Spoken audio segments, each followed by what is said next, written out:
Tá bom, mas vamos lá para a palavra de Deus. Abre comigo, Mateus capítulo 24, por favor.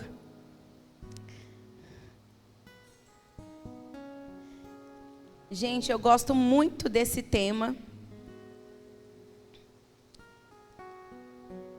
Mas eu confesso para vocês que eu falei, não quero pregar muito sobre isso, não. Porque são tantas questões, né, quando a gente vai falar a respeito dos eventos, do contexto da volta de Jesus. São tantas questões para aprofundar. E um culto não dá tempo da gente falar de tudo. Eu até queria fazer em fevereiro uma série, né, todos os cultos a gente falar sobre a volta de Jesus. Mas eu não achei justo, a gente vai ter aí outras pessoas que vão pregar e tal. E às vezes a pessoa já está com um tema no coração, né? E quer falar sobre aquilo. Então, eu pensei em trazer hoje o nosso primeiro culto fé de fevereiro. Mas eu quero te falar, é um tema muito profundo, não fique em um culto. Estude sobre a volta de Jesus. Você vai entender o porquê que você precisa estudar, se debruçar, né? Eu gosto muito na parte do seminário do Carisma, quando tem sobre escatologia. É maravilhoso, né? Que eu pergunto tudo que eu quero. Quem sabe um dia a gente não faz um seminário, né? Faz uns 3 dias aí, amém? Só sobre escatologia, só sobre Apocalipse, ali o estudo das últimas coisas. Então você vai ver que tem muita coisinha aí para a gente estudar. Mas vamos lá, porque a gente tem que obedecer o que o Espírito diz.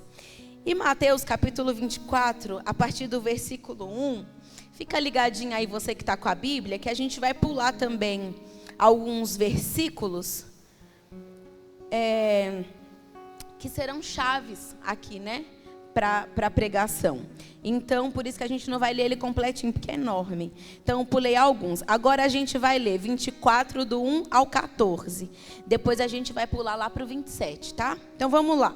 Mateus 24, 1. Jesus saiu do templo e, enquanto caminhava, seus discípulos aproximaram-se dele para lhe mostrar as construções do templo. Vocês estão vendo tudo isto? Perguntou ele. Eu lhes garanto que não ficará aqui pedra sobre pedra que não seja derrubada.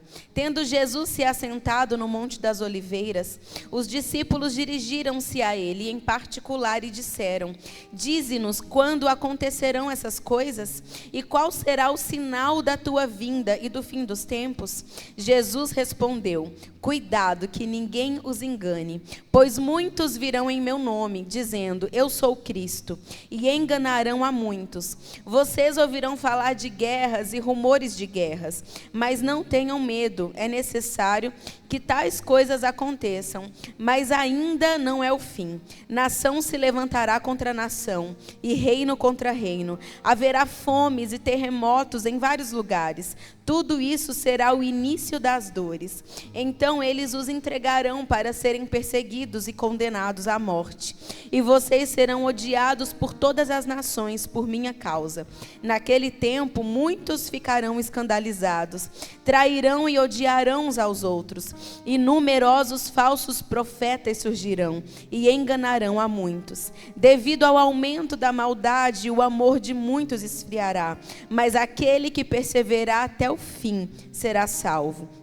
E este evangelho do reino será pregado em todo o mundo, como testemunho a todas as nações, e então virá o fim. Vamos lá, dá um pulo comigo, versículo 27. Se aqueles dias não fossem abreviados, ninguém sobreviveria. Mas por causa dos eleitos, aqueles dias serão abreviados. Até o 33 a gente vai ler, tá? Se então alguém lhes disser: Vejam, aqui está o Cristo, ou ali está o Cristo, não acreditem, pois aparecerão falsos cristos e falsos profetas que realizarão grandes sinais e maravilhas, para, se possível, enganar até os eleitos. Vejam que eu os avisei antecipadamente. Assim, se alguém lhes disser: Ele está lá no deserto, não saiam, ou ali está ele dentro da casa, não acreditem, porque assim como o relâmpago...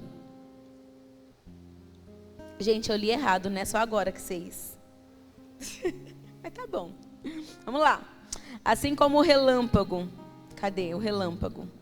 Sai do Oriente e se mostra até o Ocidente. Assim será a vinda do Filho do Homem. Onde houver um cadáver, aí se ajuntarão os abutres. Imediatamente após a tribulação daqueles dias, o sol escurecerá e a lua não dará a sua luz. As estrelas cairão do céu e os poderes celestes serão abalados. Então aparecerá no céu o Filho do Homem e todas as nações da terra se lamentarão. Verão o Filho do Homem vindo nas nuvens do céu, com poder e grande glória. E ele enviará os seus anjos com grande som de trombeta. E estes reunirão os seus eleitos dos quatro ventos, de uma a outra extremidade dos céus. Aprendam a lição da figueira. Quando os seus ramos se renovam e suas folhas começam a brotar, vocês sabem que o verão está próximo. Assim também, quando virem todas estas coisas, saibam que ele está próximo às portas. Agora dá um pulo comigo, vamos lá, 36, agora eu vou certinho, aqui, 36 até o 39 só. Quanto ao dia e à hora, ninguém sabe, nem os anjos do céu, nem o Filho, senão somente o Pai. Como foi nos dias de Noé, assim também será na vinda do Filho do Homem. Pois nos dias anteriores ao dilúvio, o povo vivia comendo e bebendo, casando-se e dando-se em casamento, até o dia em que Noé entrou na arca. E eles nada perceberam, até que veio o dilúvio e os levou a todos. Assim acontecerá na vinda do Filho do Homem. Vamos orar. Pai, muito obrigada, Senhor, por esse dia, por esse culto aqui em Tua presença, Senhor, e por cada pessoa que chegou aqui a esse lugar. Eu peço que o Senhor prepare os corações, como o Senhor já tem feito desde o início desse culto, para que a Tua palavra caia em solo fértil, Senhor, e que Satanás não roube a semente da palavra que o Senhor já começou a semear nos nossos corações. Hoje, Senhor, pode ser uma noite decisiva para muitas pessoas. É maravilhoso, Senhor, pregar a doutrina pura do Evangelho, e a doutrina da Tua volta, Senhor, é uma doutrina que nós precisamos nos debruçar, e estudar, e anunciar, e entender. Então, Pai, nessa noite, eu peço que a nossa mente seja aberta, que toda distração aqui caia por terra, em nome de Jesus. Nos mantenha atentos, Senhor. Tira de nós, Pai, todo sono, tira de nós todo o cansaço do nosso dia, das nossas semanas, mas nos ajuda, Senhor, a sermos revigorados pelo poder que há na Tua palavra. Eu clamo a Ti, Pai, nessa noite, que Satanás não tenha poder de tampar os nossos ouvidos, o nosso coração, a nossa mente, porque esse é um tema tão importante, Senhor. Mas abra os olhos hoje aqui, abra corações, abra mentes hoje aqui. Eu te peço, Senhor, que ninguém saia desse lugar precisando entregar a vida a Ti e não tenha feito nesse culto.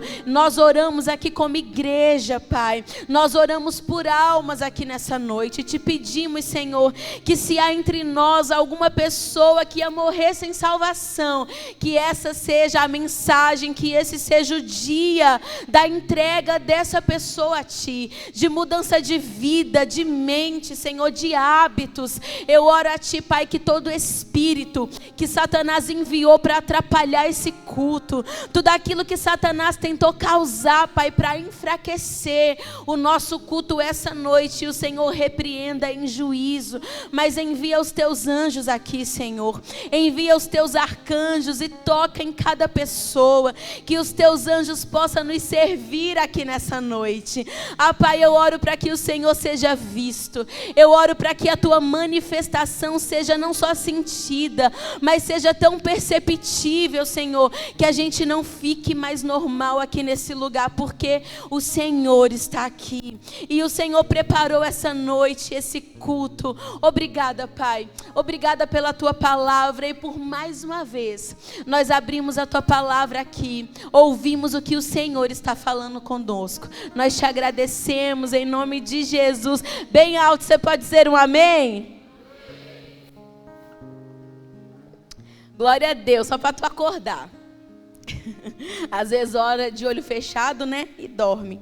Não dorme não. Se o irmão estiver dormindo aí do seu lado, você belisca ele. Você provoca. Fala que não. Mas, gente, Falar sobre a volta de Jesus, como eu disse para vocês, é um dos temas que eu mais gosto, né? Eu acho que, assim, toda a doutrina bíblica, ela é muito importante para a gente, mas existem alguns assuntos centrais. O apóstolo Paulo fala que a nossa fé na ressurreição de Cristo é o assunto central, né? É o sustento, o alicerce da nossa fé. Porque se Jesus não ressuscitou, a nossa fé é em vão, a gente está querendo no morto. Nada de diferente do que aqueles que acreditam em qualquer outro líder religioso.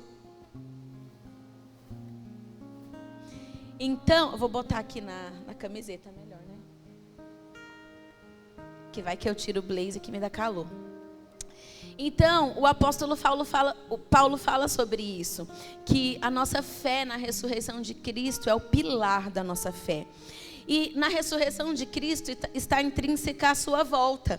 Quando Paulo fala isso, ele está dizendo sobre a volta de Jesus, né? Então, a doutrina da volta de Cristo é um dos pilares da fé cristã, né? Intrínseca aí a ressurreição, o mais forte, na minha opinião. Mais forte do que os dons, pastora, do que o batismo no Espírito Santo. Gente, todos são importantes, mas a respeito de fé em Cristo, de ter coerência àquilo que você acredita, né? O pilar, a sustentação, precisa ser a ressurreição e a volta de Jesus. Senão, tu pode acreditar em qualquer outra coisa aí e ser batizado com qualquer outro batismo. Mas o que diferencia a nossa fé é isso, é que na tumba onde Jesus foi colocado, está escrito, ele não está aqui, né? Ele já ressuscitou. Então essa é a nossa diferença. Roma procurou o corpo de Cristo por 4 séculos e não encontrou. É história, gente, são evidências. Então é só pesquisar um pouquinho que você vai encontrando essas evidências. No túmulo, na tumba de qualquer líder religioso vai estar escrito lá, né? Os restos mortais de fulano de tal, menos na de Jesus. Então isso é muito importante para nós. A nossa fé não é qualquer fé. Igreja não é clube social, não é lugar de passeio. É muito legal fazer amigo. Eu adoro te ver e te dar um abraço, mas eu quero te dizer que se Jesus não estivesse aqui, eu não estaria hoje. Só porque tu veio, por mais legal que você seja. E eu tenho certeza que a recíproca é verdadeira. Eu sou muito legal, gente, mas eu tenho certeza que você não viria aqui só por minha causa, né? Então, o fato de Jesus estar aqui, de Jesus estar vivo e de Ele ter poder para fazer milagres é o que te reúne, o que nos reúne nessa noite de quarta-feira, chuvosa, bem gostosinha de ficar em casa. Então, nós precisamos ter isso em mente. A volta de Jesus está também, né, como um entendimento de base aí, que é a última etapa da nossa glorificação. Você sabe que a salvação do homem é feita em algumas etapas. Quando a gente recebe Jesus como Senhor e Salvador, por exemplo, a gente é vivificado no Espírito. Nosso Espírito que está morto, que foi o que morreu lá no Éden quando Adão e Eva pecou, vive na hora, né? Vivificado na hora. A nossa alma não, a nossa alma vai sendo salva. Então todos os nossos traumas, os nossos hábitos, os nossos gostos, os nossos vícios, nós vamos sendo lavados e purificados pela palavra de Deus, pelo Espírito Santo. Por isso que algumas pessoas são mais rápidas nessa lavagem da alma, né?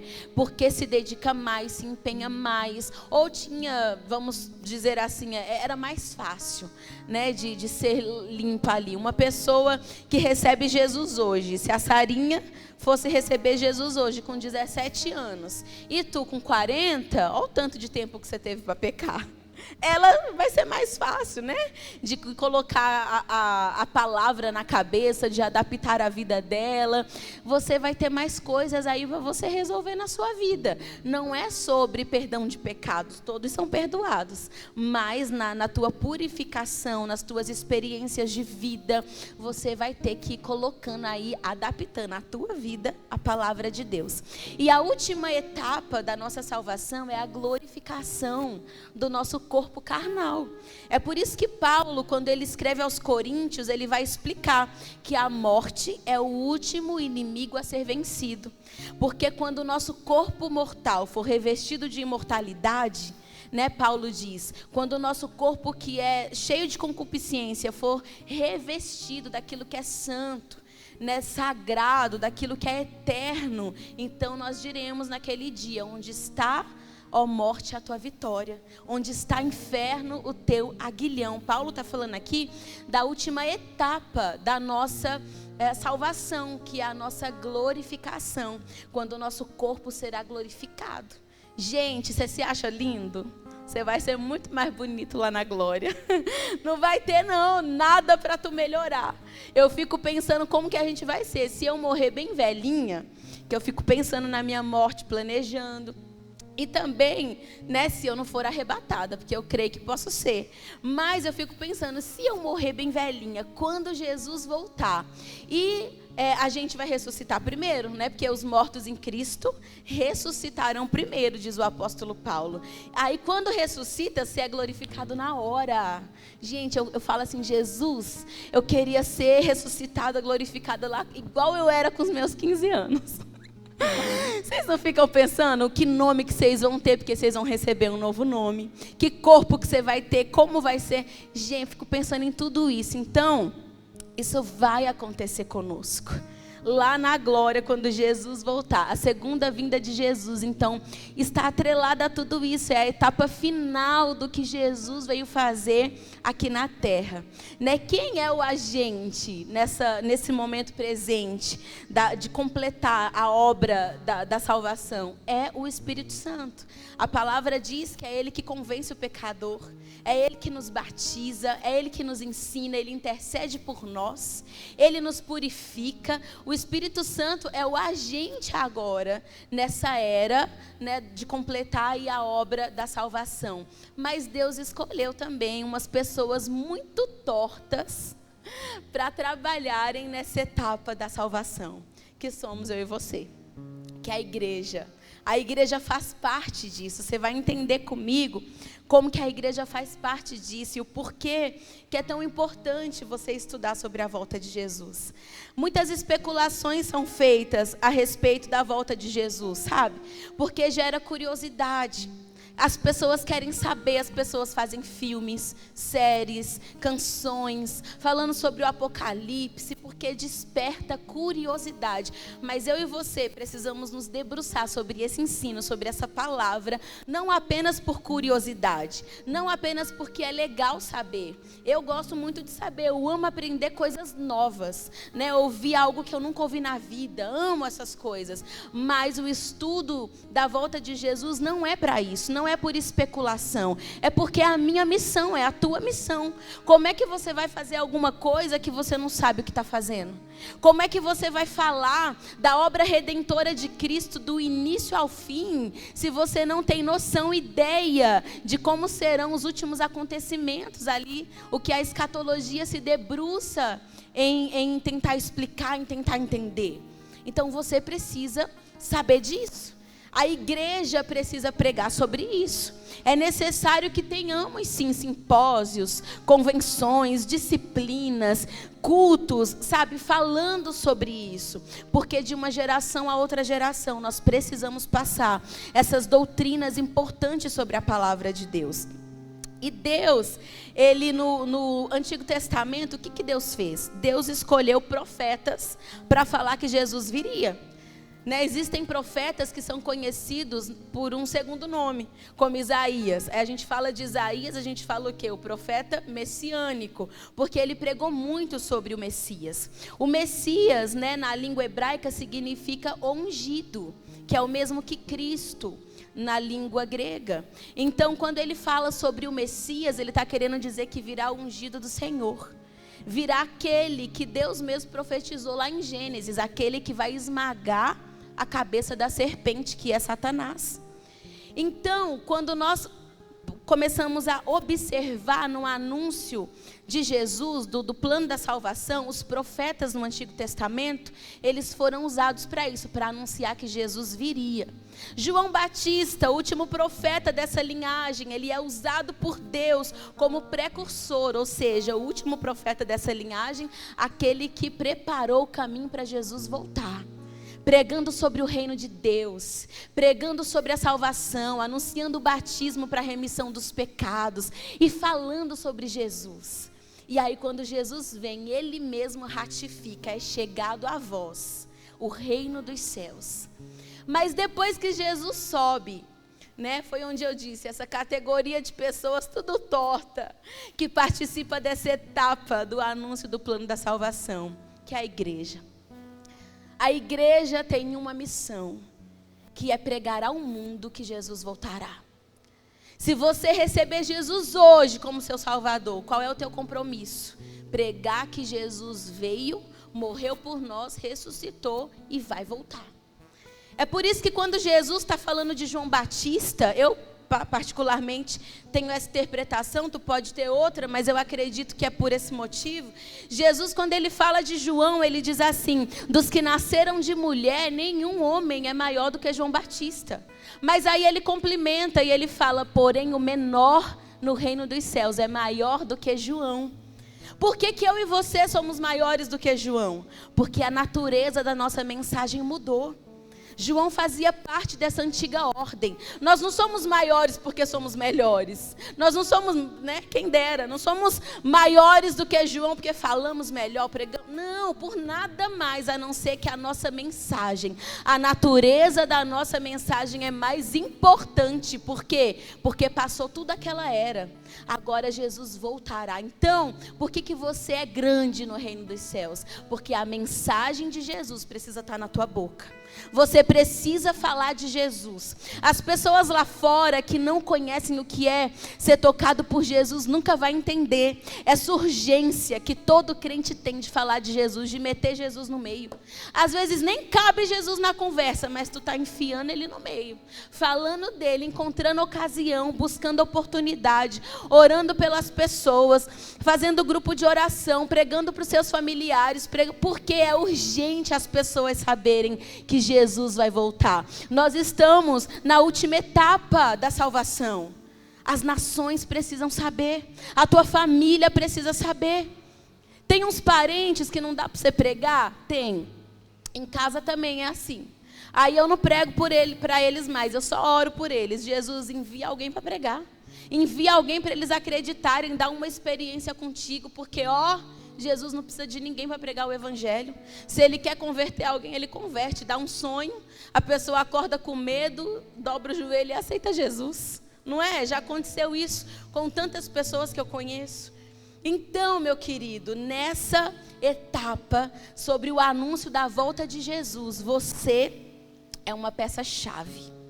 Nunca se sinta pequeno demais. Se você nessa noite achava que tu não tinha propósito de nada, de coisa alguma, pastora, Deus não me chamou para pregar, Deus não me chamou para ser mestre, para ensinar, Deus não me chamou para cantar, para tocar, nem para ficar lá na porta, eu não sou boa fazendo. De certo você é boa para em algum momento da tua vida falar de Jesus para alguém. Trazer Jesus na vida dessas pessoas. Colocarem na mente dessas pessoas quem é Cristo. Às vezes nem falando. Só o fato de você viver o evangelho como você vive, sendo santo, consagrado, separado, já é uma maneira de você tocar a vida de muita gente pelo meio do teu caminho. Então você faz parte dessa missão. Talvez você pode pensar assim, pastora, como eu posso ter certeza?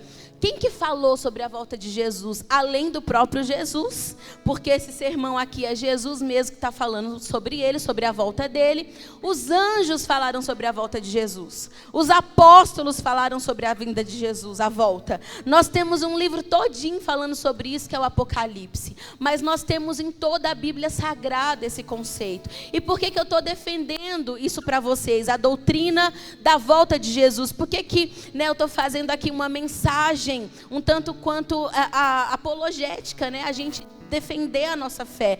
Por que eu estou falando isso para você? Porque hoje em dia as pessoas, muitas, não acreditam mais que Jesus vai voltar. Já passaram-se tantos anos e Jesus não voltou. Por exemplo, Israel não segue o nosso calendário. Não sei se vocês sabem, mas Israel tem anos aí à nossa frente. Eles estão lá em torno do ano 5.000, 6.000, alguma coisa assim. Porque eles seguem um outro calendário. Então, desde lá, a gente já tem promessa do Messias, do Cristo. Aí depois Jesus vai para o céu. Vem os apóstolos agora falando que, né, esse Jesus vai voltar e as pessoas não acreditam mais. Parece que vem para a igreja apenas porque é legal. É legal, como eu disse aqui para você, não é um clube social. É muito legal fazer amizade, mas não é esse o nosso objetivo. Você não veio aqui para cantar, você não veio aqui para ver quem canta bem, você não veio aqui para ver quem está vestido legal, você não veio aqui para cumprimentar as pessoas na porta, para dar tapinha, você não veio aqui para brilhar. Não, ninguém vem aqui para nada disso. Né? A gente só tem um motivo de estar aqui, que é Cristo. E se você querer em Cristo como seu único suficiente Salvador, creia em Cristo na totalidade. Muitas vezes eu já fiz essa pergunta para algumas pessoas, que eu não via coerência na fé dessas pessoas. E eu falava assim, eu não sei em que Cristo que tu acredita. Porque com esse estilo de vida que você está tendo, você acredita em qualquer Jesus, menos o Jesus da Bíblia. Porque se você acredita no Jesus da Bíblia, fazendo o que você está fazendo, meu irmão, começa a ter medo. Comece a ter medo. Pastora, mas Jesus é amor. É, Jesus é amor. Demais. Eu até sei o complemento da frase que veio na sua cabeça, né? Que minha mãe dizia isso, né? Jesus é amor, mas é fogo consumidor. Mas eu nem ia te dizer isso. Eu vou te dizer, Jesus é amor e Ele é 100% amor. Mas Deus também é ira, e quando Deus é ira, Deus é 100% ira. Deus é sempre 100%. Deus nunca é 0,5%. Não, Deus é 100%. E como é que Deus se ira? Não é como eu e você, uma ira emocional, não. É uma ira sobre o pecado, sobre o pecador, que morre em seus pecados. Que tem a oportunidade de entregar a sua vida a Jesus e morre assim, ou que zomba da fé, enfim. E aí isso está intrínseco o quê, pastora? A volta de Jesus. Porque quando Jesus voltar, Ele vai julgar todas as nações. A palavra diz que quando Jesus ressuscitou, Ele apareceu para várias pessoas. Mas chegou um momento, lá em Atos capítulo 1, vai nos contar essa história, que Jesus está subindo aos céus. E aí os apóstolos ficam olhando para o céu, Jesus subindo, os apóstolos olhando. E chegam alguns varões do lado deles e falam assim, por que vocês estão com os olhos fitos no céu dessa maneira? Esse mesmo Jesus que vocês estão vendo subir, um dia descerá. Um dia Ele voltará. Se você não acredita porque eu estou dizendo, começa a acreditar no que mensagem de seres espirituais, invisíveis, falaram ali para os apóstolos. Os anjos falam sobre a volta de Jesus. Paulo, Pedro, Tiago, o apóstolo João, todos eles falam. O apóstolo Paulo, ele escreve aos Tessalonicenses e ele diz, ao ressoar da última trombeta, Jesus descerá dos céus. O apóstolo Paulo é incansável em ensinar essa doutrina da volta de Jesus. Então, meu querido, não tenha dúvida. Não tenha dúvida que Jesus voltará. E que a tua vida aqui não se baseia somente nesse momento aqui agora. Eu sei que você pode buscar Jesus por qualquer outro motivo. Você pode buscar Jesus para ter um casamento saudável, como o culto de casais que vamos ter aqui. Você pode buscar Jesus para se ver livre dos seus vícios, para uma mudança de hábito. Você pode buscar Jesus para você ser uma pessoa melhor, para você ser uma pessoa que socializa melhor. Você pode buscar Jesus porque você precisa de uma cura para a tua enfermidade, para a tua vida emocional. Você pode buscar Jesus porque você precisa de uma porta de emprego. Você pode estar buscando, fazendo jejum, oração, batendo lá na porta do céu e dizendo, Senhor, abre uma porta de emprego para mim, olha para a minha vida. Você pode buscar Jesus para alcançar os seus sonhos pessoais. Você pode buscar Jesus para tudo isso. E Jesus, Ele é isso para nós. Mas o que eu quero te dizer é, essa não é a esperança da igreja. A esperança da igreja é que Jesus voltará e que tudo que a gente vive aqui passará, seja bom ou seja ruim. Por Por isso que a gente não pode ficar apegado a coisa alguma, nem a momento bom, nem a momento ruim. A gente não pode reduzir a nossa vida a sofrimento. Ah não, Deus não está na minha vida porque eu estou sofrendo. Jesus não é comigo porque olha aqui essa doença. Jesus não é comigo porque olha como está a minha relação conjugal. Olha como é que está o meu armário, não tenho nada para comer em casa. Pastora, Jesus não é comigo. E a gente começa a ver a nossa vida, os sofrimentos, e achar que Jesus não é conosco. Ou Jesus está te abençoando muito e você está pensando assim, ah não, viver com Jesus é bem melhor, porque Jesus me deu isso, aquilo, tá bom, tudo isso é muito bom. E Jesus faz isso, mas a nossa esperança é o céu. A nossa esperança é que Jesus voltará. E a pergunta que eu quero te fazer nessa noite é: se Jesus voltar, sem você viver tudo aquilo que você anseia viver, você vai ficar alegre? Você consegue dizer isso a Jesus nessa noite? Você consegue se ver trocando, abrindo mão? Jesus, se o Senhor for voltar hoje, nossa, eu tenho um monte de coisa para viver, ainda nem casei, eu queria casar, eu quero saber como é isso e tal. Ah não, eu tenho tais sonhos, eu quero viver tais sonhos. Você consegue imaginar você sem viver todas as coisas que você espera de Jesus, porque Ele vai voltar hoje, agora? Quem sabe separou o teu ministério no meio, pastor, eu interrompi, pá. Você está pronto para Jesus voltar e subir contente? Você está feliz com a sua vida do jeito que ela está em relação a receber Jesus hoje e subir para o céu feliz? Ou será que você é daqueles que ficam pensando assim, quando Jesus voltar, vou fazer umas perguntas para Ele? Não, porque eu quero saber de algumas coisas. Por que comigo era assim? Por que comigo era tão difícil? Por que com fulano era mais fácil? Ô Jesus, o Senhor... Sabe, de qual categoria de pessoas você vai fazer parte? Porque o apóstolo João, quando ele escreve o Apocalipse, ele diz o seguinte. Ele diz que o Espírito e a noiva dizem vem. A noiva somos eu e você. Nós precisamos almejar, ansiar pela volta de Cristo, mais do que qualquer outra coisa que a gente deseja viver. Mais do que qualquer pedido, mais do que qualquer, sabe, plano, projeto, sonho, mais do que qualquer outra coisa.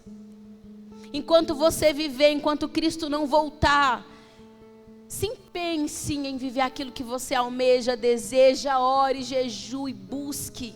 Principalmente se for o teu crescimento espiritual. Principalmente se for algo para você edificar a igreja.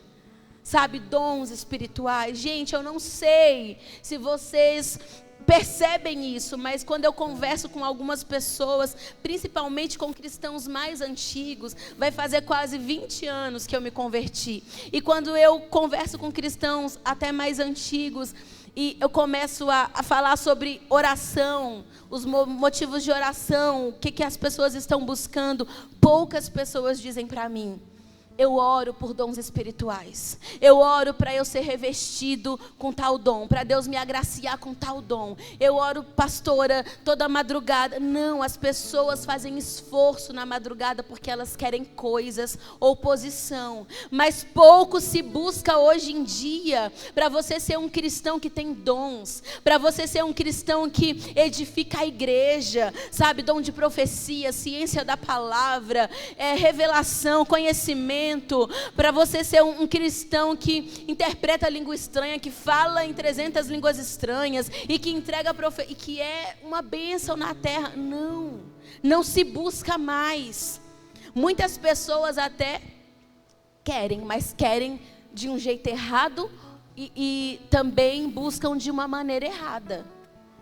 Sabe, para ser alguém que aparece, para ser alguém que é famoso, alguém que é requisitado ou que é presenteado. Se eu tivesse aqui falando com vocês e a gente fizesse um corte para colocar na internet, o que vocês acham que ia viralizar? A mensagem que eu preguei até agora? Ou se eu estou entregando profecia à torta e adoidado, falando em língua, dando prazo, interpretando, curando pessoas aqui na frente de, sei lá, que é coxo, que é aleijado, mesmo que seja falso. Então isso hoje em dia dá status. Na época dos apóstolos era perseguição. Quando Paulo expulsou o demônio de uma mulher, ele foi espancado e jogado numa cadeia. Hoje em dia isso dá dinheiro, as pessoas filmam, botam na internet e você ganha 100 mil seguidores. E um monte de telefone para você ir pregar em um monte de igreja famosa por aí. Mas não é sobre isso.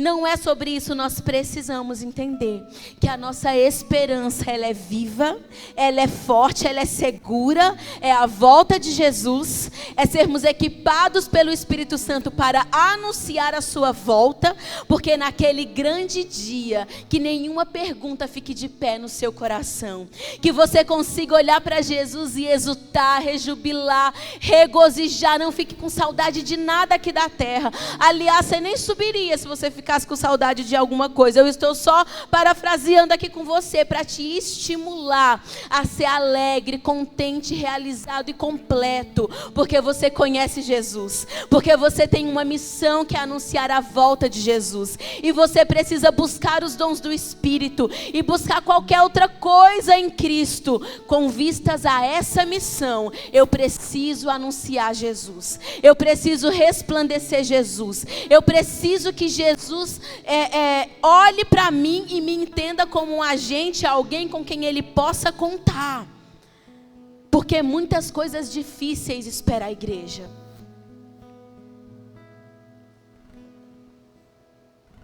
Amém, gente? Glória a Deus. Deixa sair para você respirar, tá? Às vezes no culto fé é assim. Mas vai ficar pior aqui um pouco se eu pregar mesmo algumas coisas que eu escrevi. Mas a tristeza, segundo Deus, ela produz arrependimento. Então, que você se entristecer, que produza arrependimento, tá bom? Então, o que eu quero te dizer, meu querido, Jesus conta com você nessa missão. Ó, tô com calor, pastora. A gente está acostumada já por causa do Shine, né? Quando Jesus voltará? Agora eu quero entrar com você um pouquinho no texto que a gente leu. Eu sei que até aqui eu fiz um pouquinho só de uma introdução, tá? Só para a gente conversar. Mas, entrando um pouquinho aqui no texto, o que está acontecendo? Jesus passeando ali, olhando o templo. A palavra diz, gente, que cada pedra, a palavra não, a história vai nos trazer essa informação, que cada pedra com que era construída o templo tinha quase 400 toneladas. Eram muito pesadas, eram pedras, por isso que os discípulos, eles são maravilhados com essa construção. Era muito admirável mesmo, era lindo o templo. Então, eles começam a mostrar a construção para Jesus, mas Jesus, ele não se deixa ludibriar com essas coisas. E ele fala o seguinte: não ficará aqui pedra sobre pedra. Vocês estão admirando essas coisas? Vai tudo ruir, vai tudo acabar. E vai para o Monte das Oliveiras, e chegando lá, os discípulos fazem duas perguntas para Jesus. A primeira pergunta... Senhor, vou correr, tá, gente? Que eu tô atrasada. A primeira pergunta é sobre a destruição do templo. Então, por isso que nós pulamos alguns versículos. E depois eles falam, e quais serão os sinais da tua volta e do fim do mundo? E aí Jesus começa a listar alguns sinais para ele. A primeira coisa que Jesus fala para os discípulos é: muitos virão em meu nome, então cuidado para vocês não serem enganados. A primeira coisa que a gente tem que colocar aqui no nosso coração é no engano. E no engano dos ensinos, no engano dos falsos cristos que virão. Porque Jesus diz, muitos virão em meu nome, não é contra mim. Porque quando é contra Jesus é facinho a gente identificar. Mas muitos virão em meu nome. Gente, mais de 160 mil igrejas existem hoje no Brasil. Só no Brasil. Tá? As cadastradas, fora as que não são cadastradas. No meio de tudo isso, qual que é a probabilidade que você acha que tem de terem falsos ensinos? De conter heresia? Qual que é a probabilidade que você acha que tem de ter algum pastor colocado ali que não estudou, não se formou, que não sabe explicar direito as coisas? Então, às vezes é só ignorância, mas às vezes é má intenção mesmo. Às vezes é uma má preparação, mas às vezes as pessoas se aproveitam disso e montam igrejas e fazem todo um movimento, né? Porque hoje em dia é status ainda. Hoje em dia ainda a pessoa tem muitas recompensas por conta disso. E aí Jesus Jesus atrelou a sua volta a isso. Você pode olhar para mim e falar, pastora, mas existiam falsos profetas na época de Jesus? Sim. O que eu quero que você tenha em mente é que dos sinais para a volta de Jesus, a grande diferença é a gama que tudo isso vai tomar, a proporção que tudo vai tomar. Nós estamos falando aqui de todas essas coisas, guerras, fomes, já existiam, enganos, falso profeta, mas atrelada à volta de Jesus, aí ganha um acréscimo, que é o quê? Acontecimentos globais, e muitos, inúmeros. Então antes existia, mas você contava nos dedos, agora não. Quantos falsos profetas existem, gente? Quantas pessoas mentindo em nome da fé, quantas pessoas enganando, quantos pastores que não é pastor nada, que enganam um monte de gente, que está pregando nas igrejas e traindo a mulher aí há 10 anos, escondido, e ninguém sabe nada, ninguém desconfia de nada, mas Jesus está vendo. É por isso que eu disse para vocês, que eu pergunto para algumas pessoas, você acredita no Jesus da Bíblia mesmo, nesse daqui que vai julgar até os nossos pensamentos? E você está fazendo isso? Ontem eu estava conversando com o Edu por conta da mensagem de hoje, e ele me disse o nome de um homem. Ele falou assim, amor, veio para o Brasil agora por conta do Descende, o Rick Warren, uma coisa assim. É um pastor aí que escreveu uns livros. E ele começou a falar desse moço para mim, das ideias desse homem. Ele falou assim, eu assisti já algumas entrevistas desse pastor, e ele não é categórico em pregar sobre santidade, por exemplo. Ele escreveu um livro que deu super certo, né, Uma Vida com Propósito, e depois ele escreveu um outro livro, Uma Igreja com Propósito. Isso tudo o Edu me contando, gente. Edu falando assim para mim. Aí ele pegou nesse livro, Uma Igreja com Propósito, ele fez uma pesquisa do que as pessoas queriam na igreja. Ou seja, uma igreja com propósito é uma igreja que agrada as pessoas, que tem o que as pessoas esperam. E aí ele foi fazendo pesquisas, ele começou a aconselhar, dar vários conselhos no livro, e muitos pastores do Brasil se espelharam nesse pastor. E ele começou a dizer que o pastor, esse Rick Warren, prega o seguinte, assim, não preguem sobre pecado para os jovens. Atraiam os jovens com uma mensagem do evangelho, e mais para frente vocês falam sobre pecado. Sabe? Começam a colocar ele, enredar ele ali numas perguntas sobre, por exemplo, homossexualidade, à luz das escrituras, não de acordo com a opinião dele. E aí o Edu fala, e ele não é claro ao explicar, ele não é categórico ao explicar. Então é um pastor que tem diversas doutrinas que ele tenta aliviar com um discurso de trazer as pessoas, de fazer com que a igreja cresça em número de pessoas, mas que ele não é categórico ao defender as verdades da palavra de Deus. Aí o Edu foi me falando, e sabe em quais igrejas que ele foi pregar agora? Em tais e tais igrejas, que eu também não sou boba nem nada, não vou falar, né, gente, que está gravando. Mas não, é que na verdade, minha intenção aqui não é ser deselegante e ficar atacando pastores, mas as ideias que são disseminadas. Então a gente precisa sim tomar cuidado com isso, porque a gente não precisa nem ir tão longe. A gente tem pastores no Brasil que dizem que a Bíblia tem que ser atualizada, que dizem que a Bíblia não é a palavra de Deus. A gente tem igrejas no Brasil com tantas doutrinas de demônio, a gente não precisa nem importá-la dos Estados Unidos. A gente pode ficar com os daqui mesmo, que já dá uma boa lambança. Mas quando a gente pensa a nível global, isso é uma bagunça. Isso vai atrair um monte de gente. Gente, nós somos Lagoinha, a gente gosta de coisa moderna, não gosta? A nossa igreja, estruturalmente, para onde que está caminhando, tudo escuro, telão, mas a gente gosta do evangelho nu e cru como ele é. Pelo menos vocês nunca vão ver eu e Edu aliviando nada para ninguém em relação a pecado.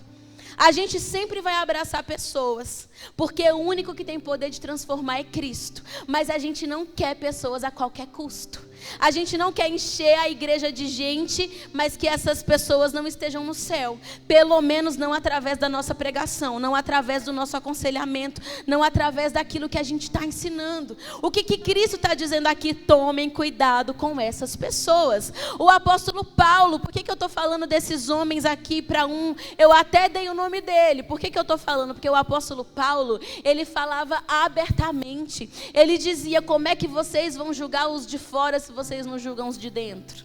Então, se eu falasse aqui para vocês, cuidado com o engano, e falasse um monte de seita que tem por aí no Brasil, é chover no molhado. Você ia olhar para mim e falar, pastor, é óbvio que isso daí é tudo seita. Mas quando eu começo a falar para vocês de homem que tem, antes do seu nome, escrito assim, pastor, mas que está pregando doutrina de demônio, eu estou julgando primeiro os de dentro. E você precisa fazer isso. Porque o engano, a mentira, o saber, a proporção de tudo isso está ligado à volta de Jesus. E nós precisamos defender isso. Nem que para isso me custe, quarta-feira que vem, a gente ter 5 pessoas aqui sentado. Ou os nossos cultos diminuírem a frequência ao invés de aumentar, não tem problema nenhum. Mas eu quero que esses 5 que estejam aqui com a gente vá de mãos juntos para o céu. Eu quero que Jesus possa mexer na sua vida de uma maneira tão profunda que você consiga, sim, com os olhos em Cristo, através do amor que Ele tem por você, mexer em tudo que você tem e ser uma nova pessoa, uma nova criatura e falar, não, Jesus ainda transforma sim. Pode vir sim do jeito que você está, mas chegando aqui, quando você se apaixonar por Jesus, você vai ser outra pessoa que você não vai nem perceber. Pastora, você está falando que eu não posso ter nada, que eu tenho que ser perfeito para sentar aqui. Não, o que eu estou te falando é que eu não vou te enganar. Eu estou te falando que eu vou falar o caminho como ele é. Porque eu preciso passar por esse caminho. Eu preciso caminhar no mesmo caminho que eu ensino.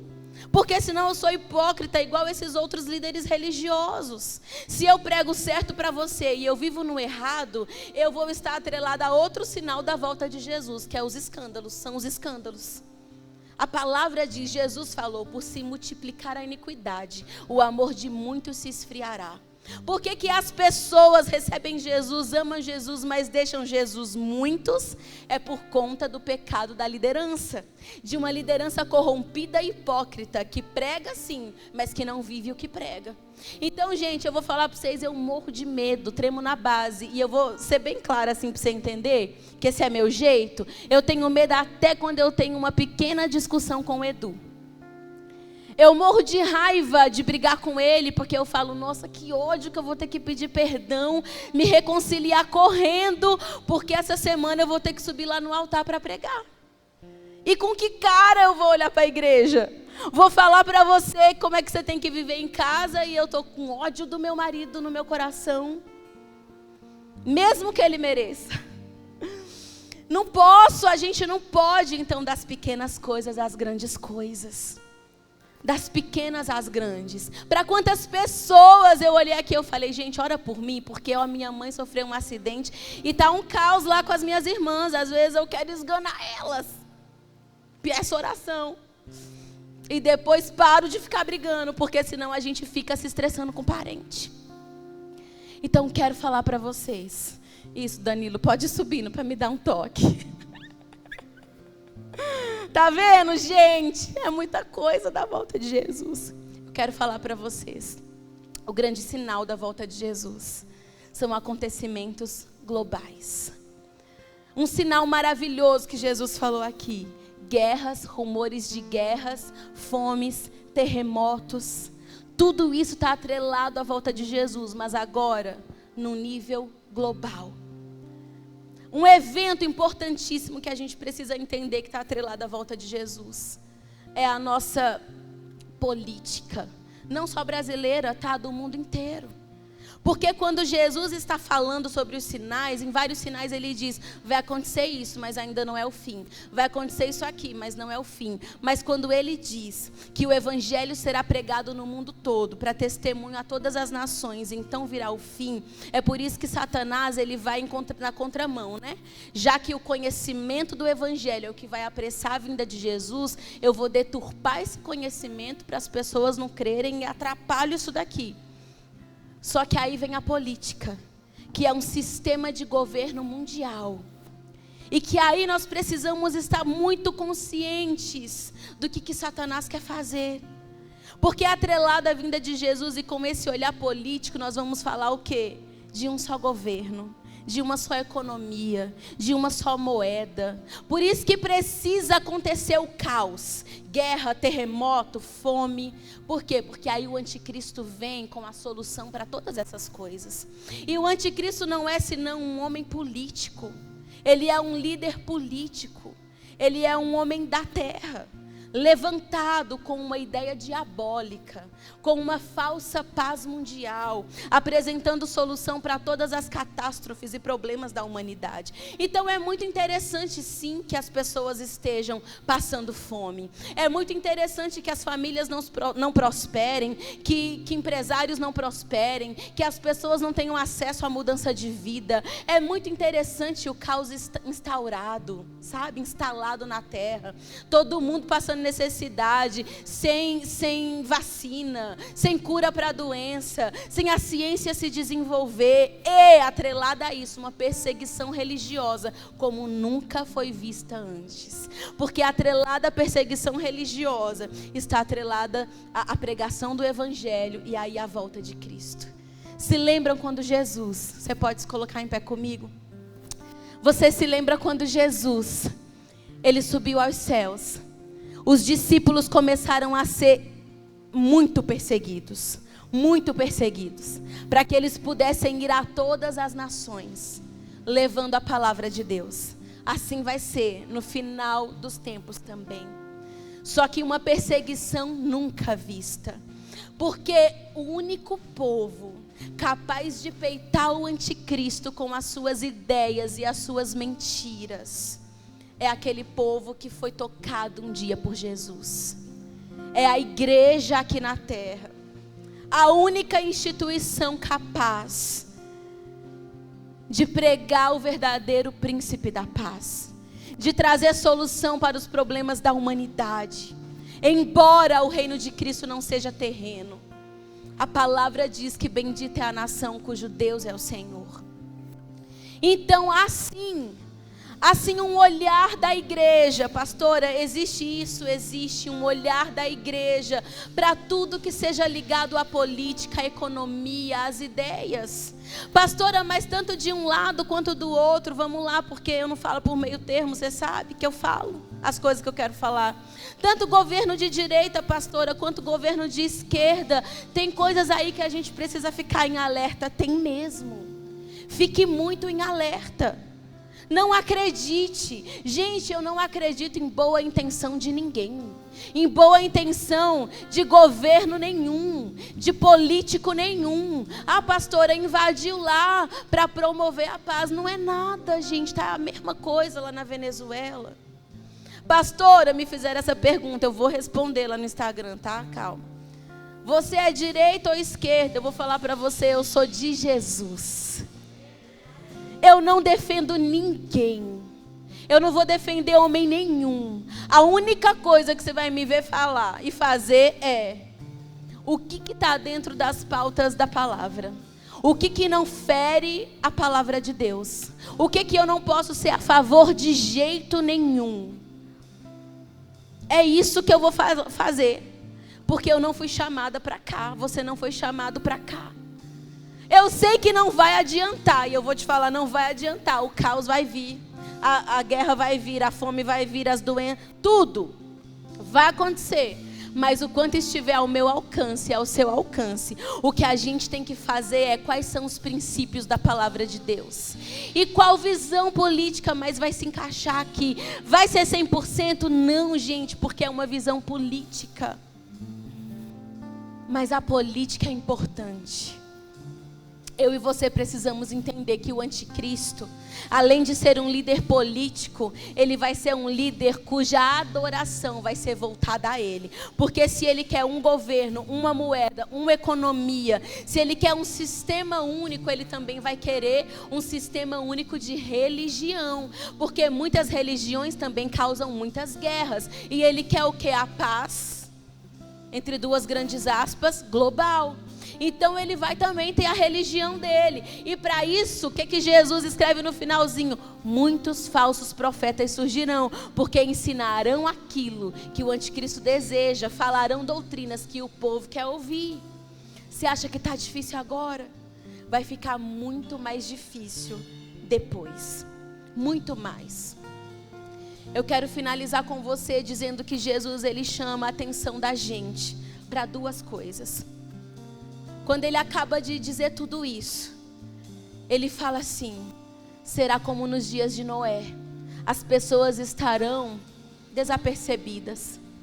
Eu estava ouvindo Billy Graham pregando sobre a volta de Jesus, e Billy Graham disse: Jesus falou que viria quando o mundo menos esperasse, e eu nunca vi uma geração tão distraída como essa. Eu quero te falar que Satanás vai usar todas as coisas para te distrair. Satanás vai usar tudo para te contaminar, para a tua fé ser abalada, para você perder a esperança em Cristo, para você achar que igreja não é coisa nenhuma, que é um bando de gente hipócrita e falsa, e você vai viver sua vida para lá. Você vai achar um monte de defeito em tudo.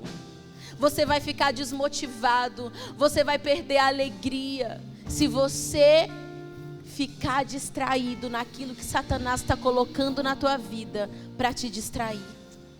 Então, acima de tudo isso, o que a gente tem que fazer, pastora? Persevere até o fim. Seja qual for o escândalo, seja qual for a crítica, seja qual for o que acontecer, persevere até o fim. Jesus disse ao apóstolo João: aquele que vencer, eu lhe darei a coroa da vida. Aquele que vencer, eu lhe darei um novo nome. Aquele que vencer será coluna na casa de meu pai. Aquele que vencer comerá do maná escondido. Aquele que vencer ganhará vestes brancas. Aquele que vencer, de maneira nenhuma eu riscarei o seu nome do livro da vida. Antes eu o confessarei diante de Deus e dos anjos. Aquele que vencer, de maneira nenhuma provará a segunda morte. E aí Jesus vai falando sobre aquele que vencer. E Jesus só fala aquele que vencer, porque é uma luta. É luta interna, é luta externa, é Satanás agindo, são as pessoas também do meio contribuindo para que tudo vire um caos e te distraia do teu objetivo. Então é por isso que eu quero, assim como estamos e de maneira muito consciente, eu vou pedir para o grupo de louvor cantar só depois disso, porque eu quero fazer essa pergunta para você de maneira muito consciente. Eu quero que você só feche os seus olhos comigo, toda a igreja Lagoinha, porque eu quero orar por você. Nós precisamos manter firme a nossa fé. Nós precisamos guardar a nossa fé, guardar o nosso coração. Jesus quer falar com você, com algumas pessoas aqui que precisam sim de oração, de um abraço, de um recomeço, de um novo momento na sua vida. E eu quero começar por você que de repente está com a tua fé abalada. Você recebeu Jesus como teu Salvador, mas você nota que em relação à sua fé, você começou a sofrer interferências, distrações. Você começou a ficar zangado. Você começou a perder de vista algumas promessas, alguns processos, a alegria de servir a Jesus. A alegria, como o Isaac leu aqui, a alegria de estar na casa de Deus. A tua esperança está balançada, porque você se distraiu, quem sabe até com algumas dessas coisas que são sinais da volta de Jesus. Quem sabe com algum tema específico. E se você é essa pessoa, eu quero te chamar, te convidar a sair do seu lugar, a não esperar um mover sobrenatural, não. Eu quero saber se você tem coragem para assumir isso, e Jesus também quer saber disso. E como é que está a tua fé, o teu ânimo em relação à volta de Jesus? Porque se essa palavra é para você, querido ou querida, nós queremos orar por você aqui na frente hoje. Eu quero orar pela tua fé. Eu quero acreditar que você nessa noite pode sair daqui com mais fervor do que um dia você sentiu na presença de Deus. Que o Senhor seja a sua alegria, a sua real motivação. Enquanto eu falo, se você for essa pessoa, você pode sair do seu lugar. Eu quero orar por você que está abatido, por você que foi ferido por alguma coisa, por você que teve balançado tudo aquilo que você um dia se comprometeu diante do Senhor. E você hoje reconhece aqui, mantenha os seus olhos fechados comigo, toda a igreja. E aí, se você for essa pessoa, você sai do seu lugar. Se você é essa pessoa nessa noite, pastora, eu fui abatido, eu fui ferido, eu fui contaminado na minha fé, na minha alegria, no meu entusiasmo, você pode vir aqui. Mas você também, você que precisa, pastora, eu tenho dúvida se o meu nome está escrito no livro da vida. Eu tenho dúvida da minha salvação. Eu preciso renovar a minha aliança com Jesus, ou eu preciso entregar a minha vida para Jesus hoje. Eu consigo observar no mundo o caos se instaurando. E eu preciso renovar a minha aliança hoje. Eu quero te convidar aqui na frente, para que você não saia nessa noite sem fazer esse pacto e esse voto com Jesus. Eu quero te convidar, meu querido, para que a gente possa orar juntos. Para que você seja reanimado ou reanimada a acreditar. Se você é essa pessoa que quer receber Jesus como seu Senhor e Salvador, você pode sair do seu lugar e vir até aqui à frente. E agora o grupo de louvor vai cantar. E como o apelo está feito de maneira consciente, é você e Jesus nessa hora.